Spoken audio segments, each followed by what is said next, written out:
Parce qu'il s'était disputé avec la fille d'un officier pour acheter le même sac d'école, il subit, à sa sortie du magasin, une terrible vengeance. Sen kim oluyorsun da benim kızıma dokunmaya kalkıyorsun? Yarım akıllı komutanım yapmayın.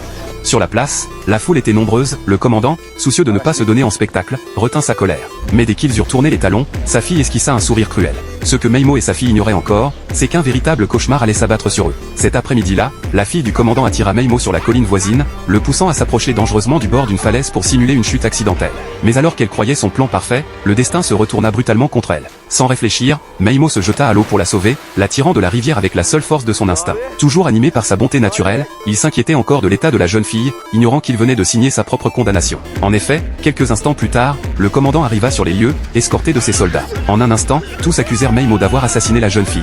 Hors de lui, le commandant faillit l'abattre sur place. Personne n'osa intervenir pour le défendre, aux yeux de tous, il ne pouvait être qu'un meurtrier. Meimo, lui, ne comprenait rien à ce qui se passait car son monde, simple et candide, échappait à toute logique de cruauté. Bien qu'il fût grand et fort, il souffrait d'un retard mental sévère, à plus de 20 ans, il avait l'esprit d'un enfant de 6 ans. Il vivait humblement avec sa fille, Ova, et sa grand-mère.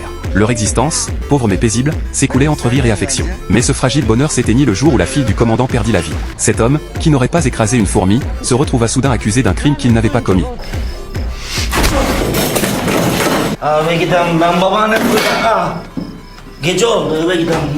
Arrêté sur le champ, il fut conduit au camp militaire, où les soldats l'accueillirent à coups de poing et de bottes. Terrifié, Meimo ne cessait de répéter une phrase incompréhensible. Bas lan parmağına. Bas. Ben yapmadım. Lan tut el kaydı.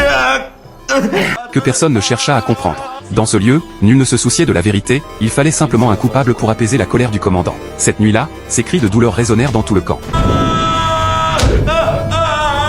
Dehors, sa mère et sa fille attendirent, tremblantes, jusqu'à l'aube. Mais la détresse des pauvres n'éveille jamais la pitié des puissants. À l'aube, la sentence tomba, Meimo fut officiellement déclaré meurtrier. Tandis qu'on l'emmenait vers la prison, sa fille courait derrière le camion de prisonniers, hurlant son nom. Le véhicule s'éloignait, soulevant la poussière du matin.